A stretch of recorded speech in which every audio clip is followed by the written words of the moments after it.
minhas informações? Tudo certo? Ei, Lorena, você está me ajudando hoje, obrigada. Então, mas depois vocês vão falando, porque eu vou ficar aí olhando o chat, se tem alguma coisa para falar para a Fernanda, e aí eu apresento a doutora Fernanda, né, que é a responsável, até o semestre passado, ela era responsável pelo Sistema 3, é a responsável pela disciplina de reumatologia, ela vai se apresentar, está em licença, né, gestante, a gente não vê a hora, né, do Eduardinho deixar ela sair de casa e voltar, coitadinha. E, Fernanda, seja bem-vinda, muito obrigada, e eu estou aqui à disposição, tá? Eu vou ficar olhando o chat e você pode tomar conta aí. Tá certo, muito obrigada, Rita. Vou compartilhar a tela aqui, ver se vai, só me confirma se vai dando certo. Apareceu aí para vocês, Maria Rita? Apareceu, só falta aquela... Não está aparecendo para mim aquele de iniciar, lembra? Aqui para mim está como tela inteira, o seu não tá? O meu não, de vocês está ou está aparecendo o layout? Está aparecendo. Está aparecendo o layout. Lembra lá em cima que você foi hoje iniciar a apresentação? Acho que foi lá que você conseguiu tirar. Coloquei aqui para tirar, não tirou não? Não. Vou tentar voltar. Ali no reproduzir.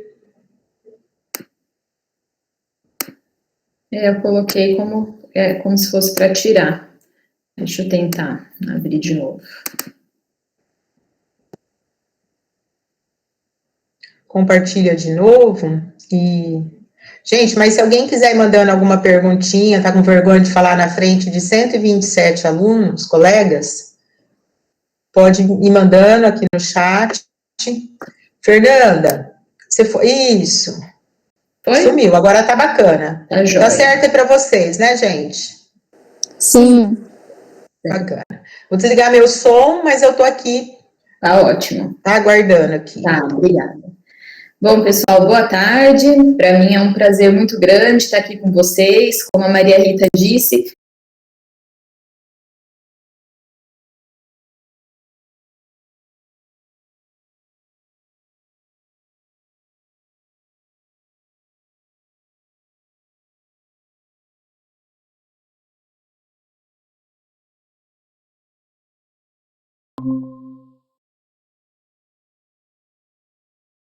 plantão comigo, comecei no dia do nascimento e não parei mais, mas aos pouquinhos as coisas estão se ajustando, e estou bem contente de poder estar participando dessa Semana Integradora com vocês. Vocês já tiveram abertura, já fizeram discussão com os tutores, tiveram várias discussões, né, com as disciplinas, e eu já soube aí que a grande maioria já está com o diagnóstico fechado, inclusive, desde o início aí da leitura do caso, a grande maioria já pensou nessa hipótese diagnóstica. Mas a gente vai retomar um pouquinho, alinhar, ver se ficou alguma dúvida, e realmente a gente vê se tinha critério suficiente para fechar, ou era só um quadro sugestivo, o que a gente poderia pensar em cima disso. A área da reumatologia, vocês estão vendo aí, já tiveram algumas aulas, vão ter ao longo do semestre.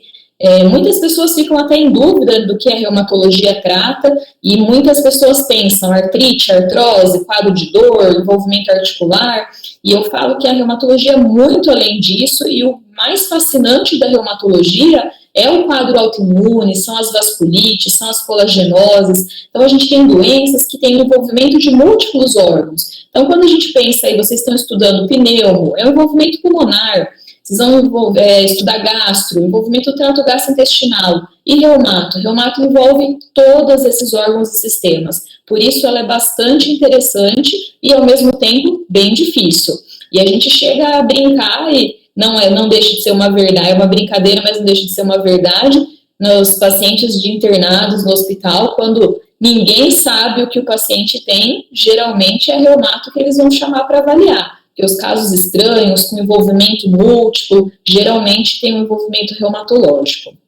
Então, a gente tem o caso da Maria Aparecida, que vocês já discutiram bastante. Eu trouxe aqui só alguns pontos para frisar, para todo mundo chegar no mesmo raciocínio. Todo mundo pensou como uma hipótese diagnóstica sindrômica, como uma síndrome consumptiva, onde a gente tem aqui um trecho descrito, né, como o paciente vinha sentindo muita fraqueza, perda de peso, fazendo referência, então, a esse diagnóstico sindrômico. Também conseguimos dividir em algumas hipóteses diagnósticas anatômicas, porque ela tinha queixas, o envolvimento de esôfago, o envolvimento de estômago, então será uma doença de trato gastrointestinal. Ela tinha envolvimento que sugeria comprometimento cardiopulmonar, ela tinha falta de ar, era uma dispneia progressiva, né, que ia piorando com os esforços, então será que ela tem uma doença cardíaca, ela tem uma doença pulmonar? Ao mesmo tempo, ela tinha algumas alterações vasculares, ela tinha mudança de cor nas extremidades dos dedos, quando ela colocava as mãos na torneira fria, ela tinha feridinhas nas pontas dos dedos, e aí vocês poderiam pensar, será que ela tem uma doença vascular? Ao mesmo tempo, ela tinha coceira, prurido na pele, tinha espessamento da pele, e aí vocês pensariam, então não, ela não tem uma doença de trato gastrointestinal, não é uma doença cardiopulmonar, não é vascular, é uma doença cutânea, é uma doença dermatológica. Então, a gente vai seguindo e vendo que ela tem múltiplos acometimentos. E, diante disso, quando eu penso, então, numa hipótese diagnóstica relacionada à etiologia, eu começo a pensar, bom, em relação ao trato gastrointestinal, será que ela tem uma doença do refluxo gastroesofágico? Será que ela tem uma gastrite ou uma neoplasia? E em relação ao cardiopulmonar, será também uma neoplasia, uma insuficiência cardíaca, um DPOC? Mas ela tem aquele comprometimento vascular, será uma insuficiência arterial? Será uma vasculite? E aquele prurido cutâneo, ela pode estar tendo uma alergia? As alterações emocionais dela, pode ser um quadro depressivo? E a gente tem que parar para pensar, será que essa paciente ela é tão azarada assim que ela tem todas essas doenças junto? Então ela tem uma doença de trato gastrointestinal, ela tem uma doença de envolvimento cardiopulmonar, ela tem uma doença vascular, tem uma doença cutânea, tem uma doença emocional, ou ela pode ter uma única doença que consiga explicar todas essas manifestações. Ou até que não fosse uma única doença, mas uma doença que justificasse grande parte dos acometimentos com alguma outra associação. Isso poderia acontecer. Mas o que a gente tem aí de um resumo geral? Que ela vai ter um envolvimento de trato gastrointestinal, cardiopulmonar, vascular, cutâneo e emocional. E a gente tem que pensar, existe alguma doença que poderia explicar todos esses acometimentos? E aí vai surgindo a nossa caixinha de hipóteses diagnósticas. Uma vasculite sistêmica, uma colagenose, uma neoplasia. Colagenose é o termo que a gente dá para doenças autoimunes, doenças do colágeno, que fica dentro da área da reumatologia, onde a gente vai ter o lúpus eritematoso sistêmico, doença mista do tecido conjuntivo, a esclerose sistêmica, e elas têm manifestações similares. Algumas são bem marcantes e outras, às vezes, a gente fica bem em dúvida realmente entre uma e outra. A neoplasia poderia estar justificando essa síndrome consumptiva, pode ter uma massa que está causando uma compressão do trato gastrointestinal. Então, são diagnósticos diferenciais que a gente tem que ir pensando em cima disso. O quadro clínico era um quadro bastante rico, com bastante comprometimento, que abriu um leque de hipóteses diagnósticas grandes, e aí a gente teve que fazer o quê? A solicitação de exames complementares. O que esse exame complementar vai fazer? O nome já diz, complementar o meu raciocínio clínico. Se eu sair pedindo exame para tudo que a paciente tem, no final eu não vou saber o que eu vou fazer com esse resultado. Agora, diante das hipóteses que a gente tinha, foram solicitados alguns exames, que isso sim me ajudou muito a chegar na minha hipótese diagnóstica final. Então, a começar aí o exame laboratorial, vocês tiveram a oficina de exames laboratoriais, viram que a gente tem um FAM positivo, o FAM na reumatologia é bastante significativo, nem todo FAM significa doença, a gente tem que saber avaliar o padrão do FAM, e nesse caso, a nossa paciente tinha um padrão nucleolar homogêneo. Vocês viram na oficina, né? Então, esse FAM corou o nucleolo de forma homogênea. E isso tem um significado, ele vai estar associado a determinados anticorpos. E olha aí, a nossa paciente tinha o anticorpo anti-SL70 reagente, que é um anticorpo altamente ligado à esclerose sistêmica, que é uma colagenose, que foi uma das nossas principais hipóteses diagnósticas. Mas e aí, vamos ver. A gente fez uma avaliação pulmonar bastante ampla, radiografia de tórax, tomografia, espirometria, teste de caminhada. Isso vai me ajudar no diagnóstico de esclerose sistêmica ou vai me levar para um diagnóstico diferencial? A gente pensou numa doença cardiopulmonar, mas a gente fica aqui diante de alterações pulmonares de envolvimento de interstício, doença intersticial pulmonar, que a gente também encontra nas colagenoses, inclusive a esclerose sistêmica. Ao mesmo tempo, a gente viu que a nossa paciente tinha um envolvimento do trato gastrointestinal bastante importante, principalmente esofágico, e aqui na nossa avaliação a gente percebe que o esfíncter esofágico inferior é hipotônico, e na manometria não tem a peristalse do corpo esofágico. E isso é bastante característico da esclerose sistêmica com o comprometimento do esôfago. Fizemos também a biópsia da pele, já que ela tinha aquelas alterações cutâneas, que já foi bastante explicado na oficina da dermato pelo Dr. Murilo, e a capilaroscopia, que apesar de não ser um exame tão comum, né, na nossa prática do dia a dia, nem todos os lugares têm. Aqui em Prudente, por exemplo, a gente nem tem capilaroscopia. Ela dá uma informação bastante precisa em relação ao padrão, e no nosso caso a gente tinha um padrão SD, que é muito sugestivo de esclerose sistêmica também. Então, como a grande maioria de vocês pensou em esclerose sistêmica, alguns tiveram algumas dúvidas, e agora que a gente reúne todos esses dados, a gente tem que ver se a gente consegue encaixar realmente e fechar o diagnóstico de esclerose sistêmica. Sugestivo é altamente sugestivo, tanto pelo quadro clínico, laboratorial, os exames complementares. Mas para a gente chegar ao diagnóstico, a gente tem critérios classificatórios, e a gente respeita esse critério do grupo europeu, que foi definido lá em 2013 e até hoje continua sendo usado. São vários critérios que a gente vai dando uma notinha. E aí a gente vai fazer a somatória, e se eu tiver acima de 9 pontos, eu consigo classificar então como uma esclerose sistêmica. Se a gente for ver um dos critérios principais, que ele é o que mais vai pontuar, ele faz referência ao espessamento cutâneo, principalmente na região dos dedos das mãos, proximal às articulações metacarpofalangianas. Nesse item, eu já ganho 9 pontos, e a nossa paciente, ela tinha esse espessamento, então ela já sai com 9 pontos. Depois, seria o espessamento cutâneo distal, as metacarpo, edema de mãos, mas a gente já pontuou ali no proximal. Lesões de polpa digitais, a nossa paciente, ela tinha as microcicatrizes, que a gente chama de cicatrizes estelares, então ela ganhou ali uma nova pontuação. O fenômeno de Renault, que é aquele roxeamento, a gente vai comentar um pouquinho mais para frente, ela também tinha, então ela também ganhou essa pontuação. Os autoanticorpos, que poderia ser o anti-SL70, poderia ser o anti-centrômero, no nosso caso ela tinha o SL70, e a gente vai entender a diferença desses anticorpos, então ela também pontuou.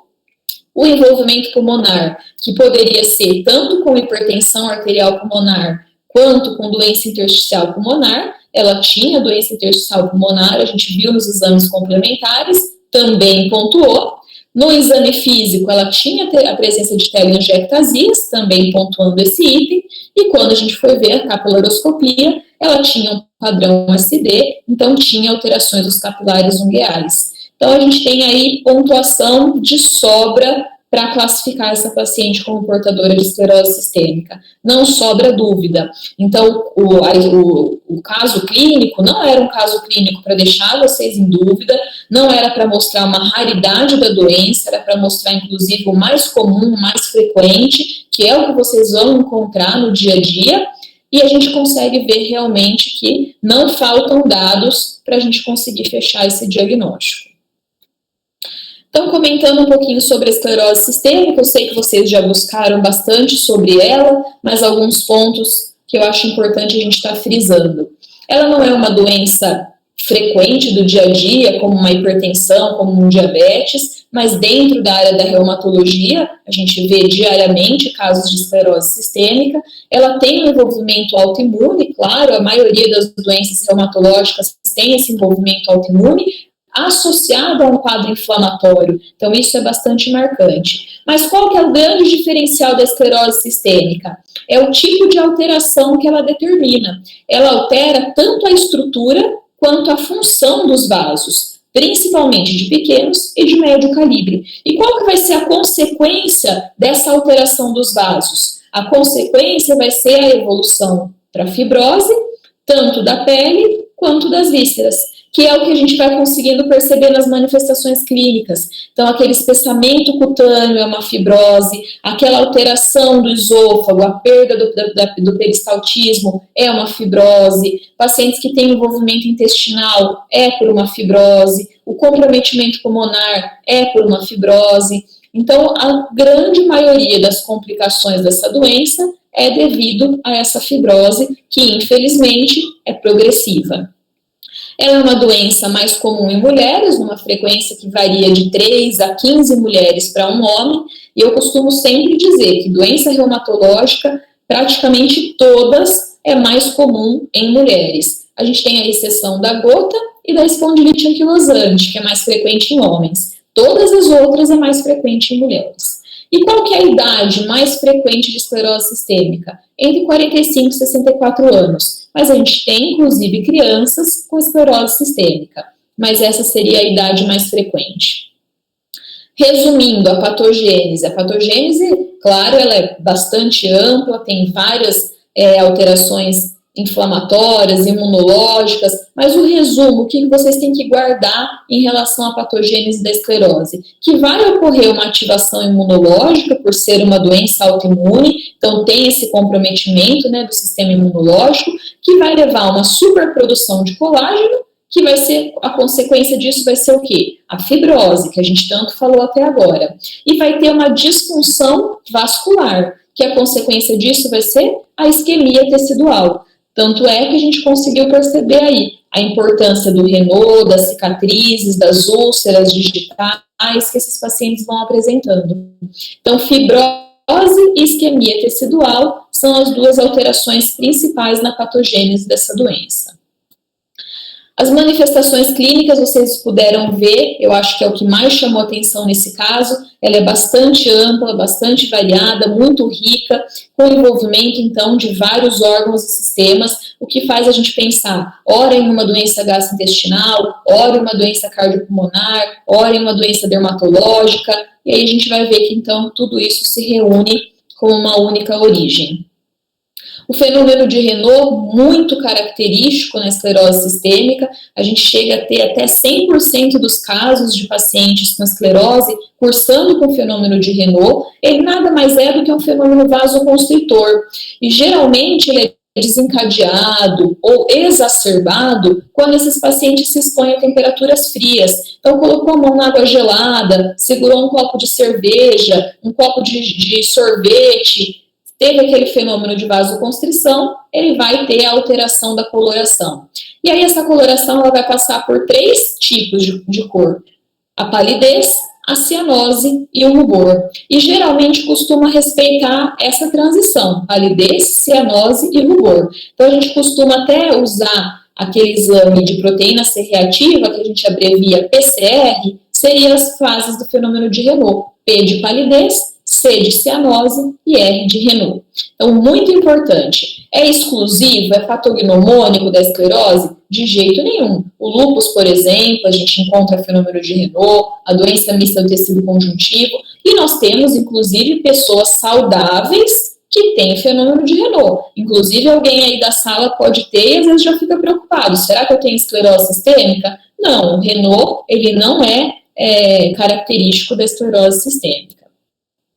As manifestações cutâneas, vocês viram bastante, tiveram oficina dermatológica, mas só para comentar, o envolvimento da pele, ele passa por 3 fases. Então, a gente tem a fase edematosa, que é aquela fase de inflamação, onde o paciente começa com a pele mais avermelhada, tem um pouquinho de prurido pelo processo inflamatório, até ela chegar numa fase de transição, que é a fase indurativa, onde o paciente vai começar a ter aquele espessamento da pele, que é um espessamento progressivo, então ele começa a ter uma redução do pregueamento. Se eu vou pegar ali e preguiar a pele, a gente vê que a pele está mais rígida, mais durinha, não é aquela pele molinha. Até chegar à fase final, que é a fase atrófica, onde a pele está totalmente espessada, ressecada, e aí começa um prurido por esse ressecamento, por esse espessamento, diferente daquele prurido inflamatório do início. Esse espessamento da pele, ele é tão importante que a gente tem até um score de avaliação, que chama score de Rodnan. O score de Rodnan, a gente vai estar dividindo o paciente em 17 áreas, e a gente vai fazer esse pregueamento dessas áreas. E aí eu vou ver se ele não tem espessamento, se ele tem um espessamento leve, moderado ou grave. E vou dando uma notinha. No final eu vou somar. Se ele não envolveu é 0, envolvimento leve é 1, moderado 2 e severo é 3. No final, quanto maior o valor dessa somatória, pior é o prognóstico do paciente. A gente tem uma associação que quando o paciente tem um envolvimento cutâneo muito intenso, o envolvimento das vísceras, o envolvimento dos órgãos também vai ser mais intenso. Então, quando ele tem muito espessamento, o prognóstico dele é pior. Além do fenômeno de Raynaud, que apesar de ser um fenômeno vasoconstritor, como ele é visto na pele, ele entra aí como um achado dermatológico, a gente tem algumas outras alterações dermatológicas importantes de serem comentadas. A cicatriz estelar, que a gente acabou de ver também, que são aquelas lesõezinhas das roupas digitais, mas tem a calcinose, tem a leucomelanodermia, a microstomia, telangiectasias, o próprio prurido, são todas alterações que chamam muito atenção. E eu trouxe algumas imagens aqui para a gente poder exemplificar isso. Então, isso daqui é a foto de uma paciente típica com esclerose sistêmica. Se vocês encontrarem essa paciente na rua, no supermercado, no banco, pode olhar e falar, essa paciente tem esclero. É muito típico, a face esclerodérmica dela é altamente característica. E o que chama atenção?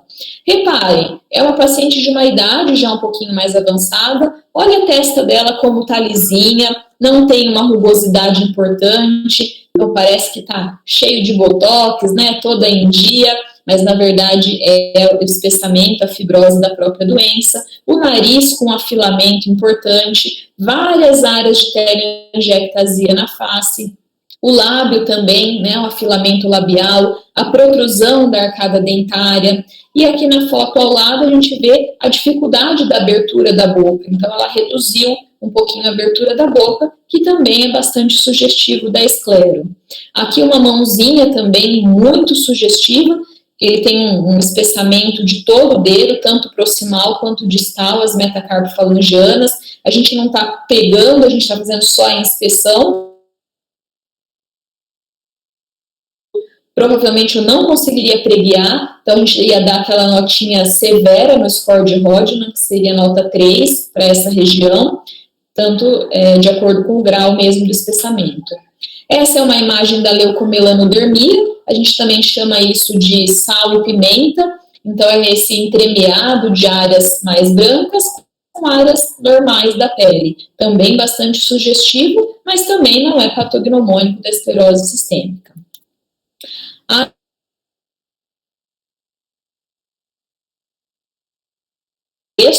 E olha só, a reabsorção óssea que acontece na esclerose sistêmica. Então, se a gente for ver essa radiografia, a gente vê que teve uma reabsorção de parte do osso. Então, esses pacientes que têm esclero, eles vão tendo deformidades, são deformidades irreversíveis. Isso que foi reabsorvido, a gente não consegue recuperar. E aí, vocês me perguntarem, esse monte de área branca que tem aí na radiografia? Isso é o depósito de cálcio, a condrocalcinose, que a gente vê na imagem ao lado, a gente está vendo na radiografia a presença desse depósito. Então, a gente tem alterações, desde alterações leves até alterações bastante significativas. Aqui mostrando as cicatrizes. Então, na primeira imagem, a gente vê microcicatrizes, cicatrizes estelares. Já ali ao lado, a gente já vê uma área um pouco mais extensa. E essas áreas, elas podem ampliar, formar grandes áreas de necrose. e muitas vezes a gente tem que recorrer à amputação do dedo, porque fica tudo pretinho, tudo necrótico, o paciente perde aquela circulação e a gente tem que partir para a amputação, a gente não consegue recuperar. Além dessas manifestações, vocês viram muito bem o envolvimento gastrointestinal nesse caso. Qualquer região do trato gastrointestinal pode ser comprometida, e o esôfago, ele é uma região que é comprometida em 90% dos casos. E qual que é a área mais frequentemente acometida do esôfago? O terço inferior do esôfago, que é exatamente o que deu na alteração dos exames da nossa paciente. Então, esses pacientes, eles podem se queixar bastante de engasgo, né, por uma disfagia de condução, pode se queixar de refluxo, às vezes esse refluxo é tão intenso que forma um esôfago de Barré. No estômago, a gente tem alterações vasculares, então a gente tem ectasia, deleções de vasos, e vai formando essa imagem. Se vocês olharem essa imagem que está branca e vermelhinha e colocar ela pensando numa imagem verdinha, vai parecer o quê? Uma imagem de uma melancia. Então a gente fala que isso é o estômago em melancia. O estômago em melancia é o comprometimento do estômago pela esclerose sistêmica. Então seria essas áreas de ectasia vascular na região do antro gástrico, que se a gente pensar isso num vermelhinho, tem a ideia de uma imagem de uma melancia. O envolvimento intestinal, ele também pode acontecer. A grande maioria dos casos, como a gente vai ter a fibrose, ele vai diminuir a motilidade. Então, se a gente tem uma diminuição de motilidade, geralmente esses pacientes eles vão ter uma constipação intestinal, pode evoluir com uma distensão abdominal. Isso pode gerar uma hiperproliferação bacteriana e, consequentemente, uma síndrome desabsortiva. Por outro lado, essa fibrose pode acontecer na região anorretal e o paciente tem uma disfunção, ele perde o controle ali do esfíncter e ele passa também a ter uma incontinência fecal. Então a gente pode ter desde uma constipação até uma incontinência fecal, dependendo da região que foi comprometida. A manifestação pulmonar, a nossa paciente ela tinha muito bem exemplificado, e isso é muito importante na esclerose sistêmica, porque é um envolvimento muito frequente e geralmente é a principal causa de óbito nesses nossos pacientes é o envolvimento pulmonar. A gente tem dois tipos principais de envolvimento pulmonar: a doença intersticial, que é o que a nossa paciente tem, e a hipertensão pulmonar. A gente vai falar um pouco de classificação da esclerose sistêmica e a gente vai ver que a doença intersticial ela é mais comum na esclerose sistêmica difusa e a hipertensão pulmonar ela é mais comum na esclerose sistêmica forma limitada, mas a gente vai voltar a isso um pouquinho ali para frente.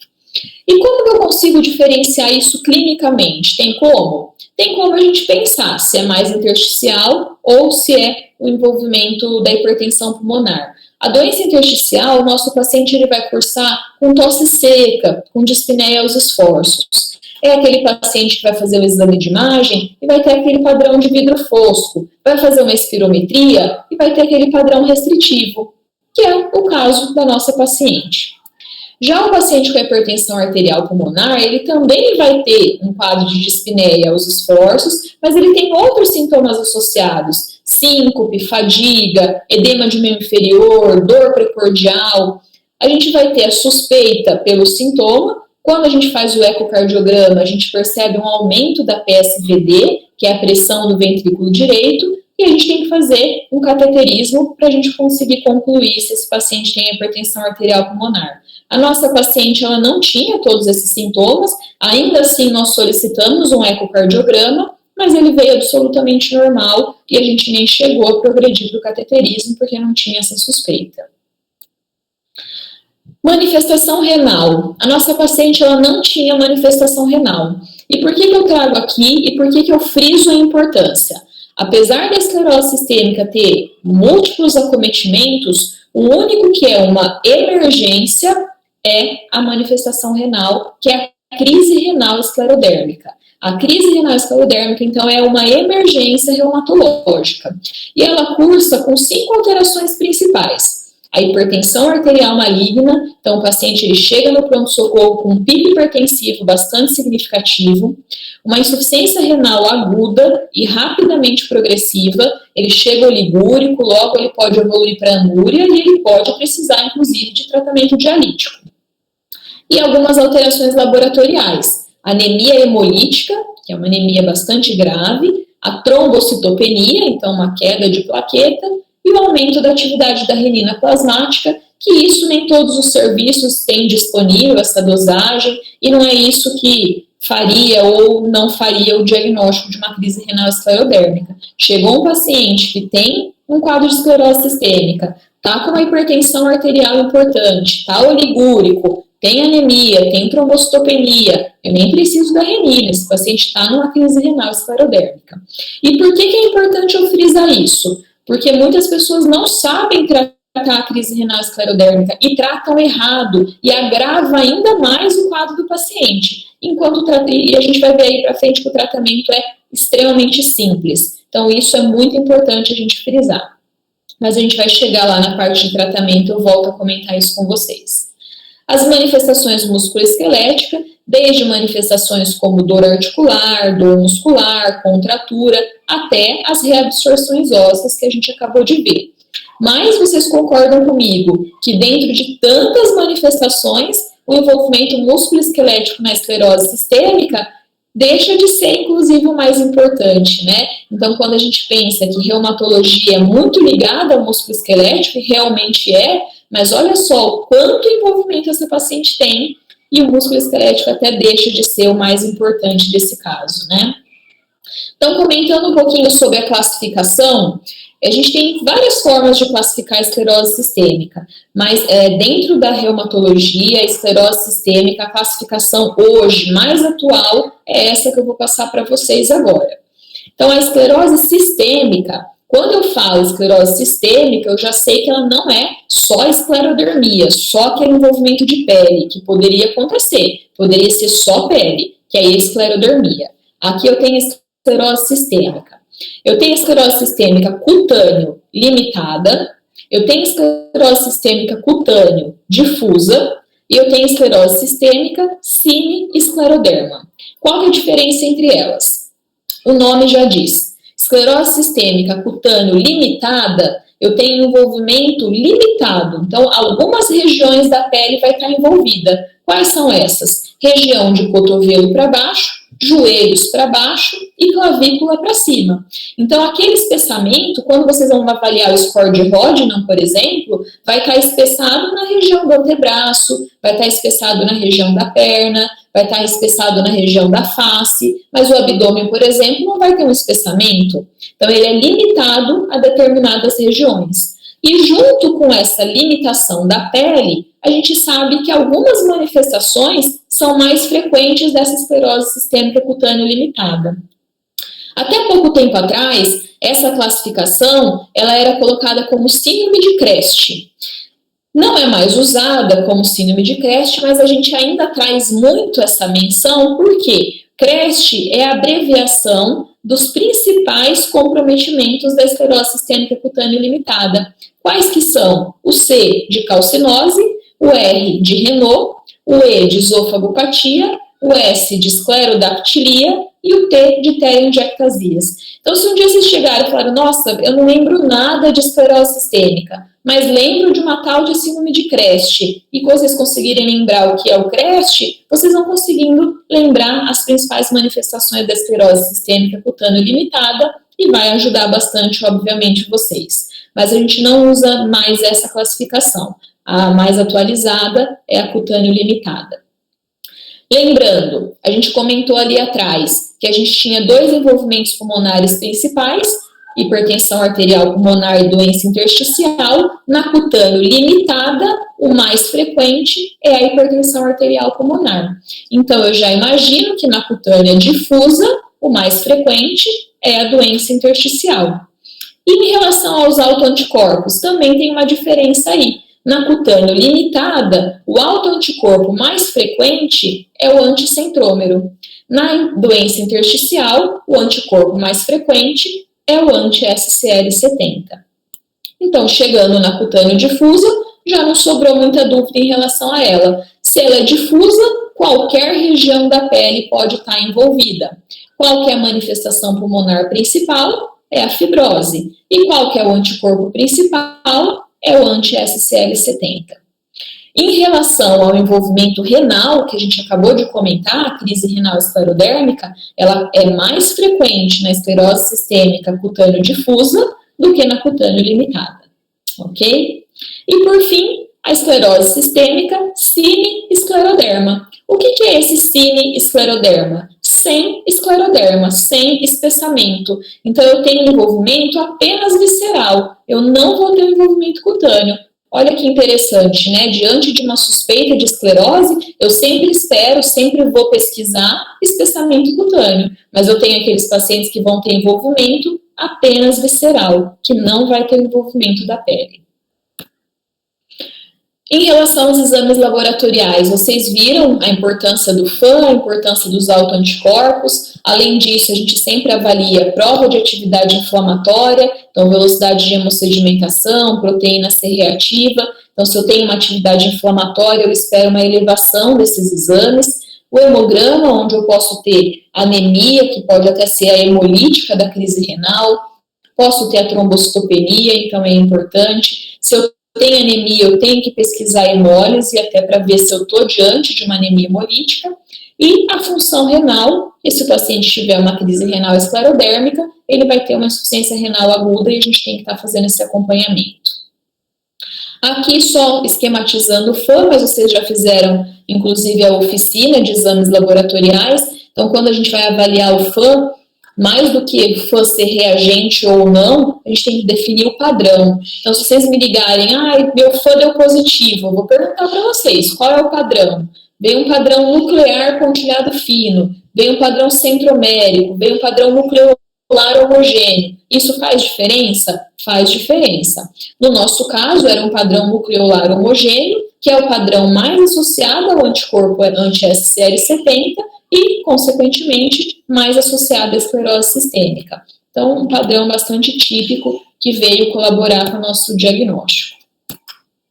A capilaroscopia periungueal, então, nada mais é do que a avaliação da região da cutícula, né, da unha. A gente pede para o paciente não tirar a cutícula, passa uma base e vai colocar no microscópio. E aí, no microscópio, a gente vai avaliar a área vascular. Então, a gente vai ver se tem áreas de ectasia, se tem áreas de deleção, e a gente vai definindo o padrão dessa capilaroscopia. Isso, claro, existe um treinamento em quem vai fazer essa capilaroscopia, não é tão simples definir esse padrão, mas a partir do momento que vem padrão SD, é altamente sugestivo de esclerose sistêmica. E por fim, a gente chega aqui no que a gente começou, que são os critérios diagnósticos. Então, passado todas essas manifestações clínicas, as avaliações laboratoriais, os exames complementares, a gente realmente não tem dúvida em chegar a esse diagnóstico de esclerose sistêmica. Definir o diagnóstico, a gente vai começar a tratar a nossa paciente. Qual é o tratamento padrão ouro de esclerose sistêmica? Esclerose sistêmica, ela não tem cura.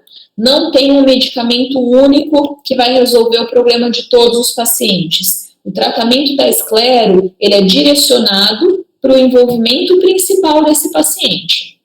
Então, se o nosso paciente ele tem fenômeno de Raynaud, eu vou tratar o fenômeno de Raynaud. Primeira coisa, a gente tem que orientar aquecimento. Quem tem esclero tem que passar calor, não pode nem pensar em passar frio. O frio piora o fenômeno de Raynaud. E aí ele pode levar à ocorrência de cicatrizes, de úlceras e até áreas de necrose com perda, né, com amputação de extremidades. Então, a gente tem que frisar, tem que evitar o tabagismo. E a gente tem algumas medicações com a função de vasodilatar. Se é um fenômeno vasoconstritor, se eu agir com uma ação de vasodilatação, eu vou melhorar o Raynaud. Então, casos de a gente usa nifedipina, o sildenafil. O sildenafil é o Viagra. O Viagra é ótimo para quem tem fenômeno de Raynaud, para quem tem microcicatrizes digitais. A gente usa muito nessas situações. Paciente com fibrose cutânea. Aí a gente já tem a opção de alguns imunossupressores. O metotrexato é uma boa opção. Para casos graves, a gente pode usar ciclofosfamida, até em forma de pulsoterapia, que são medicações endovenosas mensalmente. O micofenolato também é uma opção. E a gente tem alguns imunobiológicos. Esses imunobiológicos, como o rituximab, como o tocilizumab, ele é muito usado hoje para artrite reumatoide. Em bula, ele é para artrite reumatoide. Ele não consta na bula o uso para esclerose sistêmica, mas a gente tem várias séries, ensaios clínicos com o uso deles, e a gente acaba usando isso na prática diária, em alguns casos extremos, com bons resultados, apesar de ser um uso ainda off-label. Para a doença pulmonar intersticial, é muito parecido com o tratamento da fibrose cutânea, a gente só evita o uso do metotrexato, né? Que aqui a gente tinha o metotrexato, aqui a gente não tem. Então, para a doença pulmonar intersticial, é ciclofosfamida e o micofenolato, tendo aí a opção também do rituximab e do tocilizumab numa linha off-label. O envolvimento musculoesquelético, a gente pode tratar com baixas doses de corticoide. Pacientes com esclerose sistêmica não devem usar corticoide dose alta, e eu já vou explicar o porquê para vocês. A gente pode usar o metotrexato, ele é muito bom para o envolvimento articular, e algumas outras opções, a azatioprina, micofenolato, a famosa hidroxicloroquina, né, da atualidade do Covid, e a leflunomida são algumas opções, mas o metotrexato acaba sendo a linha mais utilizada. As manifestações do trato gastrointestinal, nós não temos nenhum medicamento que atua no bloqueio da evolução. O tratamento é com medidas comportamentais e sintomáticos. Então, elevar a cabeceira, orientar a se alimentar em pequenas quantidades, não comer e deitar logo em seguida, evitar álcool, evitar cafeína. E aí a gente pode usar um inibidor de bomba de próton, um procinético, para melhorar a sintomatologia do paciente. Não que a gente vai conseguir reverter ou bloquear a progressão. E a crise renal esclerodérmica, que eu comentei com vocês. Olha aqui, eu já coloco evitar o uso de corticoide. Por quê? A gente evita o uso de corticoide. O corticoide, ele pode servir como um fator desencadeante de crise renal esclerodérmica. Várias hipóteses já foram aventadas aí para essa causa. A gente não sabe exatamente o mecanismo fisiopatológico disso, mas a gente sabe que o uso em doses elevadas de corticoide pode... Então, lá no pronto-socorro, chega um paciente com esclerose sistêmica, uma hipertensão altamente elevada, uma oligúria ou uma anúria, e vocês lembram, isso é uma crise renal esclerodérmica. Não lembram como trata. E aí todo mundo pensa, não, na reumato a gente usa tanto corticoide, vou dar corticoide para esse paciente. E aí a gente vai agravar o quadro desse paciente. E, na verdade, o tratamento da crise renal esclerodérmica é muito simples, é com IECA, inibidor da enzima conversora de angiotensina, captopril, mas não é um comprimidinho de captopril, a gente vai usar altas doses de captopril. Então a gente começa com um comprimido de 8 em 8 horas e a gente chega a usar até 150 miligramas 4 vezes ao dia, seria 600 miligramas de captopril no dia. Então é uma dose bastante elevada, mas é realmente o que a gente consegue salvar o paciente com crise renal esclerodérmica, que muitas vezes pode evoluir para diálise e às vezes irreversível. Então, lembrar, crise renal, não uso corticoide e eu uso o IECA. Pessoal, isso é o geral que eu queria passar para vocês, deixar todo mundo mais ou menos nivelado no raciocínio, e a gente abranger os tópicos principais da doença, do diagnóstico, do tratamento. Mas mais do que eu apresentei, eu gostaria agora do bate-papo, que vocês conseguissem tirar as dúvidas de vocês, diante de tudo que vocês tiveram ao longo dessa semana, que não foram poucas informações, né? E agora, se eu conseguir tirar algumas dúvidas que sobraram, e agora a gente abrir realmente para a discussão, que eu acho a parte mais importante desse encerramento.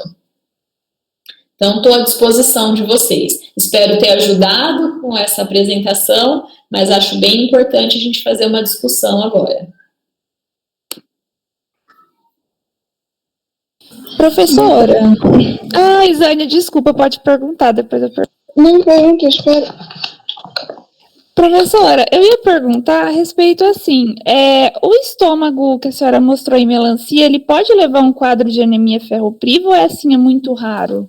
Não, pelo estômago melancia em si, não. O estômago melancia, ele é mais na área de ectasia, é um comprometimento vascular, mas ele não vai interferir na absorção daquela região.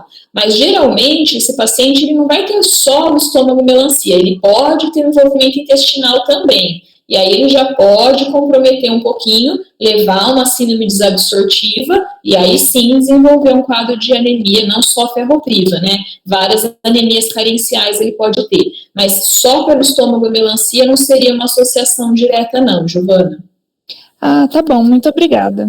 Nada. Professora, boa tarde. Eu tenho duas perguntas. Uma delas a gente, no meu grupo, a gente pesquisou sobre o comprometimento do trato gastrointestinal relacionado ao caso.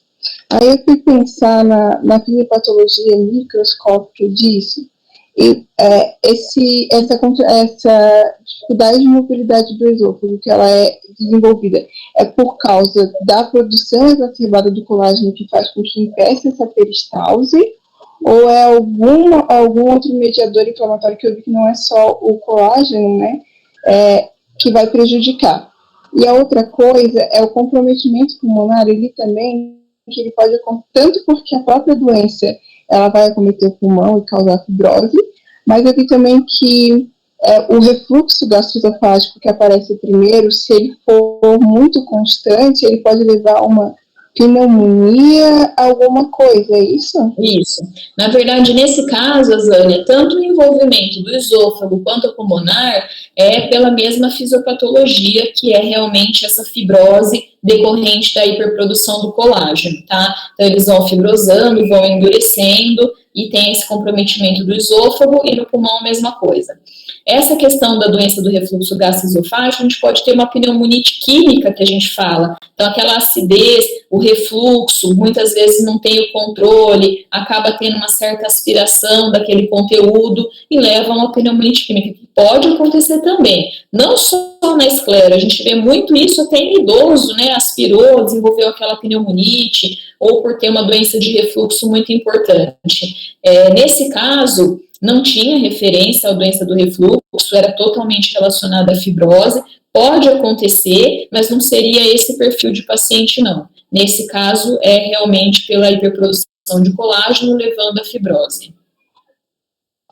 Obrigada. Uma outra coisa nesse caso, vai interferir drasticamente na absorção do alimento, ou é mesmo, a questão, porque ela desenvolveu anemia. Eu supus que essa anemia dela é devido a má alimentação por conta do refluxo gastroesofágico, que ela comentou que perde a vontade de comer, etc.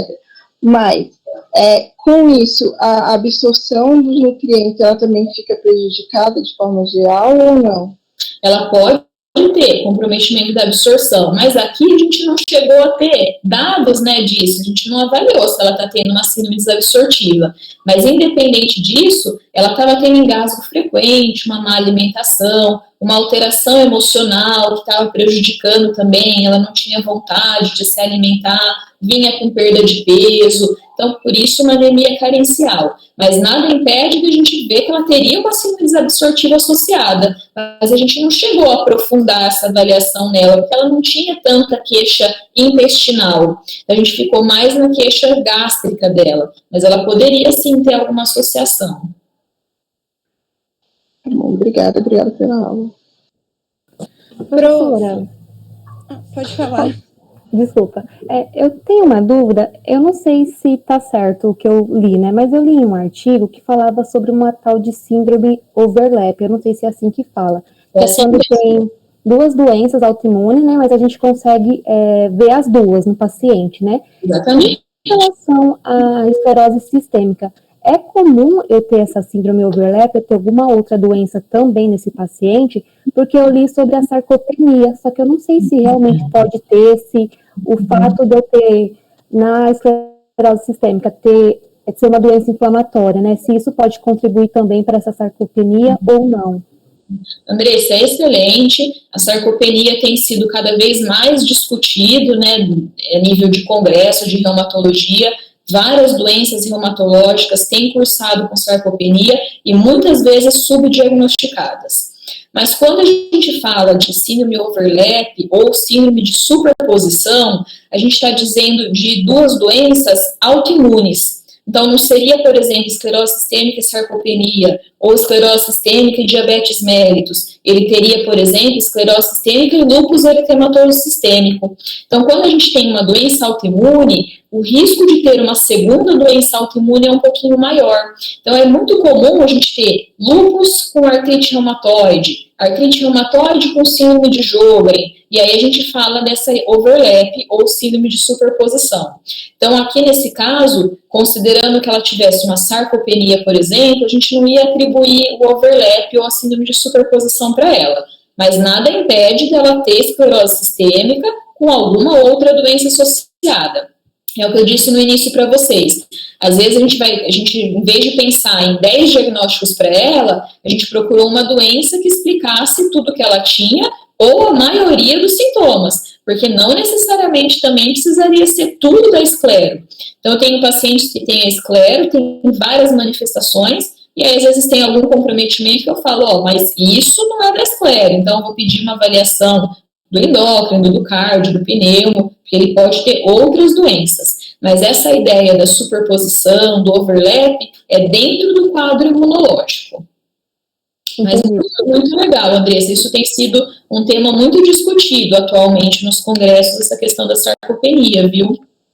Então, eu li um artigo que ele tentou fazer uma revisão, relacionado com citocinas pró-inflamatórias, sabe? A sarcopenia com as citocinas. E aí, por isso que eu pensei que talvez, pelo fato de estar associado, não sei, poderia ser algum autoimune, assim. Isso tem sido muito discutido e a gente tem visto cada vez mais que a sarcopenia tem sido muito subdiagnosticada, realmente. Por isso que ela está tão em alta nas discussões. Bem interessante mesmo. Tá bom, obrigada. Prof, no caso da paciente, seria a esclerose sistêmica cutânea limitada ou a difusa? O que você acha, Maria Clara? Ai, prof, eu coloquei que é a difusa por causa do comprometimento da fibrose pulmonar e do fenômeno de Renault, mas eu fiquei bem em dúvida. Eu acho que a gente tem algumas características para a gente não ficar em dúvida. Então, primeiro, quando a gente vai ter esclerose sistêmica cutânea limitada, ela é limitada a cotovelo para baixo, joelho para baixo, clavícula para cima. Difusa a gente pode ter em qualquer região. Então, esse seria um ponto para diferenciar. O segundo, a doença limitada, ela é mais associada à hipertensão pulmonar. O difuso é mais a doença intersticial. Terceiro ponto, o autoanticorpo. Então, a esclerose sistêmica limitada é mais o anticentrômero e a difusa é mais o anti-SCL70.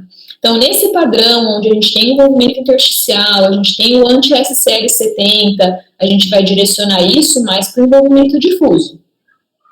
Obrigada, prof. Nada. Professor, uma dúvida em relação aos exames. O exame anti-JCV, ele pode ser realizado também na esclerose sistêmica ou é só na esclerose múltipla? Porque não, a esclerose ele não é usado, não.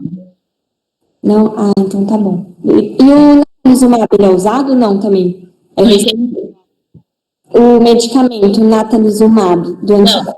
Para a esclerose sistêmica, o que a gente pode usar é o tocilizumab. Também é um anticorpo monoclonal, mas é outra linha de tratamento. Apesar da gente ter, muito próximo esclerose sistêmica, esclerose múltipla, são origens totalmente diferentes. Então, o diagnóstico é diferente, tratamento é diferente, não tem uma relação direta de uma doença com a outra. Então, eu fui até pesquisar, porque na hora eu fiquei muito, assim, querendo saber qual a diferença entre elas, né? Porque é uma coisa que você acaba relacionando muito, e no final tinha, tudo diferente, basicamente. São muito diferentes. E, assim, eu tenho muitos pacientes que chegam e falam, eu tenho alguém na família que tem esclerose múltipla, eu queria investigar, e na verdade nem eu, não você nem a reumatologia que vai investigar isso, né? Eu direciono para a colega da neurologia. Então é totalmente realmente diferente, tanto o diagnóstico, clínica e o tratamento. Obrigada. Fernanda, Oi. tem uma pergunta da Lorena, já faz até um tempinho, no chat. Professora, o cuidado do paciente com esclerose sistêmica vai muito além do que o médico generalista consegue oferecer ou não? E depois ela agradece pela excelente aula, assim como 130 pessoas falaram a mesma coisa. Bom que gostaram. Lorena, excelente pergunta. Eu acho assim, um paciente com esclerose sistêmica que está numa unidade básica de saúde e não tem acesso a um especialista, o generalista ele pode sim tratar muito bem o paciente com esclero. Mas olha, tamanho de detalhes que a gente tem que avaliar desse paciente. E o tipo de medicamento que a gente usa, esses imunossupressores, geralmente não é de uma prática diária do generalista. Então, pode deixar um pouquinho a desejar. Então, assim, eu trabalho no consultório privado, mas eu faço atendimento SUS aí com vocês, no HR, no ambulatório, e muitas vezes os pacientes, eles têm uma dificuldade de acesso no ambulatório. Tem paciente que vai passar comigo hoje no ambulatório e vai ter retorno daí 8 meses, infelizmente. Então, o que é importante? A gente ter a avaliação do reumatologista e ter o suporte do generalista. Então, esses 8 meses que ele não vai passar comigo, o generalista ele vai dar todo o suporte. Mas acho muito importante ele estar em contato com o especialista, porque a doença ela é muito delicada, tem muitas especificidades e o tratamento também, né? Não são medicações muito simples, essas medicações podem ter uma série de efeitos colaterais. Então, eu não deixaria um paciente com uma esclerose sistêmica só com o generalista. Mas eles dão um suporte fantástico para a gente quando a gente está no serviço terciário e esse paciente muitas vezes tem uma dificuldade de acesso para consultas tão frequentes. Então, sem dúvida, é muito importante esse contato do especialista com o generalista. Mas um quadro desse, ficar só com o generalista, eu acho um pouco complicado. Tem mais 2 perguntas, estão até se... a Lorena. Alguém está perguntando, perdi o nome aqui, se frente às queixas é importante encaminhar para a psiquiatria, tá? Amanda, que quem perguntou foi... E tem mais uma pergunta que eu vou procurar aqui, que é a Tauana, se ela puder falar...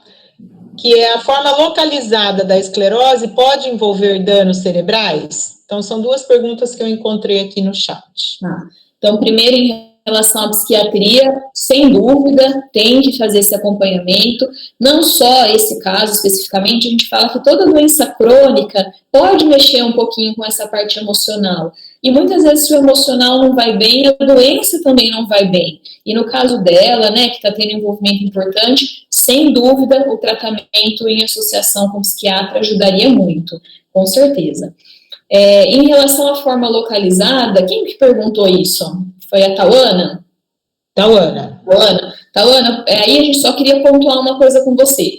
Tem uma pequena diferença em doença localizada e doença limitada, tá? Eu não sei se você conseguiu perceber essa diferença. O que eu passei aqui de classificação é de esclerose sistêmica. Então, a gente tem a esclerose sistêmica localizada, a esclerose sistêmica cutânea limitada e a esclerose sistêmica cutânea difusa e a sinescleroderma. E eu tenho a esclerodermia, que aí ela pode ser localizada. Então, o envolvimento local ali da pele. Então, aqui, a gente não comentou em localizada. Se a gente falar em localizada, que é esse envolvimento só de pele, ela não tem nenhuma manifestação neurológica associada. Se a gente estiver falando de esclerose sistêmica cutâneo limitada, ela pode ter envolvimento neurológico, apesar de não ser uma manifestação tão frequente. Ela respondeu aqui, a localizada. Não, a localizada é só referência à pele. Então, ela não teria essa correlação com o quadro neurológico. Ela pode ter alguma outra doença neurológica associada. Localizada é só pele. Parece que a Karen queria falar algo, Karen? Você ia começar? Professora, eu ia fazer uma pergunta. A Maria Clara perguntou e eu fiquei um pouquinho em dúvida. A gente classificaria essa paciente, então, como uma forma de esclerose sistêmica difusa? Isso, esclerose sistêmica cutânea difusa. Ah, sim. Ô, Fernanda, tem uma pergunta da Lorena. Você conseguiu ver? Não vi, não. Karen, você entendeu o porquê, né, dessa classificação? Sim, professora, então, inicialmente eu não consigo fazer essa classificação entre ela ser limitada, né? Ou Se você estiver avaliando os exames. Não, se você estiver avaliando ele num primeiro momento, pela história clínica, você ainda não consegue definir. Quando você vai examinar, que você vai fazer o preguiamento, você já tem uma ideia, né? Porque se ele tiver envolvimento só distal, você já sabe que é cutâneo limitado àquela área. Agora, se você tem os exames complementares, aí você vai ver o envolvimento pulmonar, você vai ver os anticorpos, aí você reúne todas as características. Mas o principal é o preguiamento. Então, se você tiver um preguiamento e ver que todo o corpo está com espessamento, você já sabe que é difusa, porque a limitada não vai ter esse preguiamento nessas outras regiões. Entendi. Ô, professora, e existe, assim, um marco em tempo cronológico de quanto tempo a progressão dessa doença ela é mais, de certa forma, agressiva ou não? Não, não tem, Karen. O que a gente sabe é que quanto maior o grau da fibrose cutânea, pior é o prognóstico do paciente. Mas eu tenho pacientes com esclero que vivem muito bem e não vão ter nenhuma limitação maior pela doença. E outros que é rapidamente progressivo. Então, a gente não tem um limite de tempo, uma medida, isso a gente não consegue determinar. O que a gente sabe é que quanto maior a fibrose cutânea, pior é o prognóstico, né? Então, maior é o risco de progressão. Ah, sim. Muito obrigada, professora. A pergunta da Lorena, você não está conseguindo visualizar, Fernanda? Onde que está? No chat? No chat. Senão eu leio para você. Deixa eu descer aqui. 18:06 ela fez. E aqui, um caso fictício. Precisamos fazer no quarto termo. E o grupo fez sobre síndrome autoimune múltipla. Tem diferença entre overlap e tem? Na verdade, o SAM que você colocou, SAM, é síndrome de ativação macrofágica, Lorena, é isso? Se for síndrome de ativação macrofágica, é uma outra doença. Overlap, é o que eu falei para a Andressa, é a associação de duas doenças. Então, por exemplo, o paciente tem artrite reumatoide e tem síndrome de Sjögren associado. Então, ele tem overlap das duas.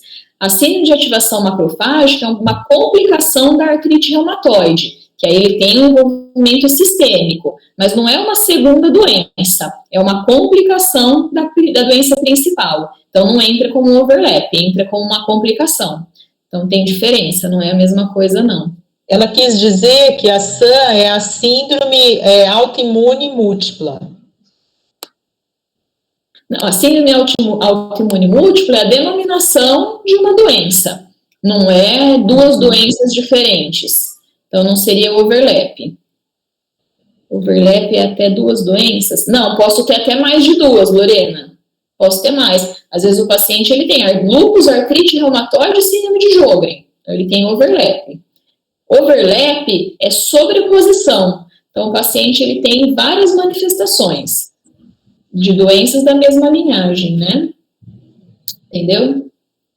A outra pergunta, Fernanda, é se é importante repetir os exames após quanto tempo? Amanda, esses exames, tomografia, ecocardiograma e endoscopia, anualmente a gente repete. Os exames laboratoriais, se o paciente está numa fase estável, é a média de 4 a 6 meses. Se você tiver ali uma crise renal esclerodérmica, esse paciente ele vai estar, inclusive, em pronto-socorro ou UTI, você vai repetir diariamente até ele controlar. Mas uma rotina, o mais importante é o eco, a endoscopia e a tomografia anualmente, porque aí você vai avaliar a progressão da doença. Então, isso é o mais importante, é o que a gente determina anualmente. Os laboratoriais, aí vai depender se a paciente está estável ou não. Mas o importante é essa avaliação anual desses exames. Professora. Pode falar, Gabi. Eu gostaria de saber se posso fazer uma associação de alta titulação do anticorpo com a gravidade da doença? Não pode, Gabriele, não pode. Isso daí já foi muito discutido e muito estudado. A titulação é o número de vezes que aquilo foi diluído e que a gente conseguiu encontrar. Então, ele tem uma certa associação com a positividade dele. Por exemplo, eu tenho um fã 1:80. Você pode repetir esse fã daqui 6 meses se for veio negativo. Aí você fala, como que meu fã veio negativo? O fã não costuma negativar. Era um fã muito fraquinho, às vezes ele não tinha um significado muito importante. Agora, se é um fã 1:640, dificilmente ele vai negativar. Mas isso mais em relação a diagnóstico. Ele não vai medir a gravidade da doença. Então, se o seu título é maior ou menor, isso não vai mudar a gravidade da doença. Diferente de provas inflamatórias. Então, se você fizer o exame hoje, a prova inflamatória está normal, você repete, a prova inflamatória está alta, e isso faz uma associação com a atividade da doença. Já a titulação do anticorpo, do FAM, isso não se correlaciona com a gravidade da doença. Isso no lúpus, no Sjögren, não tem uma correlação. Tanto que você não precisa ficar repetindo o FAM toda vez, tá? Ou o anti-SCL70, por exemplo. Isso é a fins de diagnóstico. Aí tem pessoas que vão falar, faz tempo que eu não faço meu FAM, eu vou repetir. Não vai mudar em nada. Se você já fechou o diagnóstico, o FAM está mais alto ou mais baixo, o anti-SCL70 está mais alto ou mais baixo, não vai mudar. O prognóstico, o tratamento, não muda, tá? Entendi, professora. Obrigada. Jéssica? Oi, professora, boa tarde. Eu queria saber a diferença entre esclerose múltipla e esclerose sistêmica. Na verdade, é o que a gente estava conversando, acho que foi com a Amália que ela perguntou, são doenças totalmente distintas, Jéssica. A esclerose sistêmica, que a gente acabou de apresentar aqui, uma doença autoimune que tem um envolvimento de fibrose, envolvimento vascular, e a esclerose múltipla, ela é uma doença autoimune também, mas com envolvimento da parte neurológica. Então, é totalmente distinto, manifestação clínica, fisiopatologia, diagnóstico, tratamento, são duas doenças totalmente distintas. Entendi, professora, obrigada. De semelhança entre as duas é só o nome mesmo, porque não tem nada a ver uma com a outra. Era isso que me confundiu. Ô, Jéssica, mas não foi só você não, isso é uma confusão diária, tem pacientes que têm essa hipótese diagnóstica e procuram um reumato, e a gente fala, não é aqui, e vice-versa. Então, muita gente confunde, mas não tem nada a ver uma com a outra. Apesar das duas serem autoimunes. Autoimunes, e terem no nome a esclerose, né? Tá bom, obrigada, professora. Algo mais, gente? Bom, então, vamos deixar a doutora Fernanda cuidar do Eduardinho. Não chorou ainda. Fernanda, muito obrigada, muito. Eu tenho certeza, depois eu te passo, mas que eles vão elogiar muito a conferência.